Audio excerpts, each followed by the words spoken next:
Assalamualaikum warahmatullahi wabarakatuh. Apa kabar anak-anak semua? Semoga semuanya dalam keadaan sehat walafiat. Di video ini akan membahas mengenai inflasi. Bahasan pertama dalam video ini adalah pengertian inflasi. Inflasi adalah suatu keadaan perekonomian ketika harga-harga secara umum mengalami kenaikan. Kenaikan harga itu berlangsung dalam jangka panjang. Yang selanjutnya adalah penyebab inflasi. Penyebab inflasi yang pertama adalah tarikan permintaan atau demand pull inflation. Inflasi seperti ini terjadi karena adanya permintaan beberapa jenis barang yang meningkat secara agregat. Kenaikan permintaan masyarakat atau agregat demand mengakibatkan harga-harga naik karena penawaran tetap. Penyebab inflasi yang kedua adalah dorongan biaya produksi atau cost push inflation. Inflasi seperti ini terjadi karena adanya kenaikan biaya produksi. Kenaikan ini terjadi karena naiknya harga bahan baku. Kenaikan biaya produksi mengakibatkan harga naik dan terjadi inflasi. Penyebab inflasi yang ketiga adalah jumlah uang beredar. Jika jumlah barang tetap, sedangkan uang beredar bertambah 2 kali lipat, maka harga akan naik 2 kali lipat. Penambahan jumlah uang beredar dapat terjadi jika pemerintah memakai sistem anggaran defisit. Bahasan selanjutnya mengenai jenis-jenis inflasi. Berdasarkan tingkat keparahannya, yang pertama ada inflasi ringan, inflasi yang berada di bawah 10% per tahun. Yang kedua ada inflasi sedang, inflasi yang berkisar 10% sampai 30% per tahun. Yang ketiga, inflasi berat, inflasi yang berkisar antara 30% sampai 100% per tahun. Dan yang keempat, ada inflasi sangat berat, inflasi yang berada di atas 100% per tahun. Jenis inflasi berdasarkan sumbernya. Yang pertama, ada inflasi yang bersumber dari luar negeri. Inflasi ini terjadi karena naiknya harga di luar negeri. Yang kedua, ada inflasi yang bersumber dari dalam negeri. Inflasi ini terjadi karena percetakan uang baru oleh pemerintah atau penerapan anggaran defisit. Jenis inflasi berdasarkan penyebabnya. Yang pertama, ada inflasi karena kenaikan permintaan. Hal ini sesuai dengan hukum ekonomi. Jika permintaan naik sedangkan penawaran tetap, harga cenderung naik. Yang kedua, inflasi karena kenaikan biaya produksi. Kenaikan biaya produksi mengakibatkan harga penawaran naik sehingga dapat menimbulkan inflasi. Bahasan selanjutnya yaitu cara menghitung inflasi. Terlihat di layar ada rumus laju inflasi. Rumusnya IHK2 dikurangi IHK1 dibagi IHK1 dikali 100%. Di mana keterangannya IHK1 adalah indeks harga konsumen tahun dasar pertama. IHK2 adalah indeks harga konsumen tahun kedua. Agar lebih mengerti, mari kita sama-sama lihat contoh soalnya. Negara A memiliki indeks harga konsumen 2019 sebesar 120,79. Pada tahun 2020 memiliki indeks harga konsumen sebesar 129,66. Pertanyaannya, hitunglah laju inflasi negara A. Berdasarkan rumus yang di atas, mari kita sama-sama masukkan nilai-nilai yang ada di dalam rumusnya. Indeks harga konsumen yang kedua berarti tahun 2020. Masukkan 129,66 dikurangi indeks harga konsumen satunya adalah tahun 2019. Nilainya 120,79.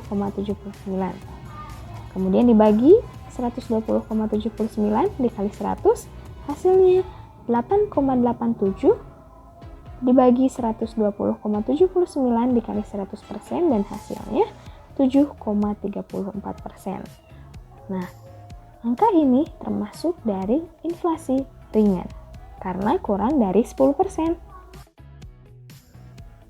Mengapa kita harus menghitung inflasi? Angka inflasi merupakan suatu indikator ekonomi yang dapat digunakan dalam mengambil berbagai langkah di bidang ekonomi. Sehingga inflasi sangat penting dan harus dihitung. Bahasan selanjutnya yaitu dampak inflasi. Dampak inflasi yang pertama terhadap pendapatan. Inflasi dapat mengubah pendapatan masyarakat. Perubahan dapat bersifat menguntungkan atau merugikan. Pada beberapa kondisi, inflasi dapat mendorong perkembangan ekonomi. Inflasi dapat mendorong para pengusaha memperluas produksinya. Dengan demikian, akan tumbuh kesempatan kerja baru sekaligus bertambahnya pendapatan seseorang. Namun, bagi masyarakat yang berpendapatan tetap, inflasi akan menyebabkan mereka rugi, karena penghasilan yang tetap jika ditukarkan dengan barang dan jasa akan semakin sedikit. Dampak yang kedua terhadap minat orang untuk menabung. Pada masa inflasi, pendapatan real para penabung berkurang karena jumlah bunga yang diterima pada kenyataannya berkurang karena laju inflasi tersebut. Misal, bulan Januari tahun 2012, seorang menyetor uangnya ke bank dalam bentuk deposito dalam 1 tahun. Deposito tersebut menghasilkan bunga sebesar misalnya 15% per tahun.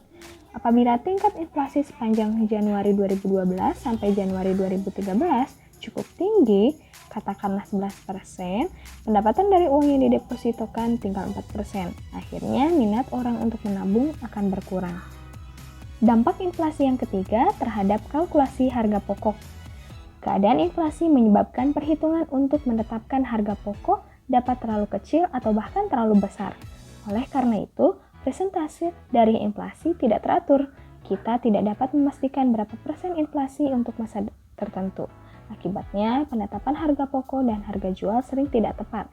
Keadaan inflasi ini dapat mengacaukan perekonomian, terutama untuk para produsen. Dampak inflasi yang selanjutnya yaitu terhadap ekspor. Pada keadaan inflasi, daya saing untuk barang ekspor berkurang. Berkurangnya daya saing ini terjadi karena harga barang ekspor semakin mahal. Inflasi dapat menyulitkan para eksportir dan negara. Negara mengalami kerugian karena daya saing barang ekspor yang berkurang, yang mengakibatkan jumlah penjualan berkurang dan devisa yang diperoleh juga akan semakin kecil. Bahasan selanjutnya yaitu cara mengendalikan inflasi. Cara mengendalikan yang pertama bisa melalui kebijakan moneter. Kebijakan moneter diambil dengan maksud untuk mengurangi jumlah uang yang beredar dalam masyarakat. Bank sentral sebagai pemegang otoritas di bidang keuangan dapat mengambil beberapa kebijakan untuk menekan lajunya inflasi. Cara yang kedua melalui kebijakan fiskal. Kebijakan fiskal adalah langkah untuk mempengaruhi penerimaan dan pengeluaran pemerintah. Kebijakan itu dapat mempengaruhi tingkat inflasi. Cara yang terakhir adalah dengan kebijakan lain di luar kebijakan moneter dan kebijakan fiskal. Yang pertama bisa dengan meningkatkan produksi dan menambah jumlah barang di pasar. Untuk menambah produksi, pemerintah dapat mengeluarkan peraturan yang dapat mendorong produsen untuk menambah produksi. Hal itu dapat ditempuh, misalnya dengan memberi premi atau subsidi pada perusahaan yang dapat memenuhi target tertentu. Selain itu, untuk menambah jumlah uang yang beredar, pemerintah juga dapat melonggarkan keran impor, misalnya dengan menurunkan bea masuk barang-barang impor. Cara selanjutnya dengan menetapkan harga maksimum untuk beberapa jenis barang. Penetapan harga tersebut dapat mengendalikan harga yang ada, sehingga inflasi dapat dikendalikan. Tetapi penetapan itu harus realistis. Jika penempatan itu tidak realistis, dapat berakibat terjadi pasar gelap atau black market. Sekian materi yang dapat disampaikan pada video kali ini. Semoga apa yang disampaikan dapat bermanfaat untuk semuanya. Terima kasih dan wassalamualaikum warahmatullahi wabarakatuh.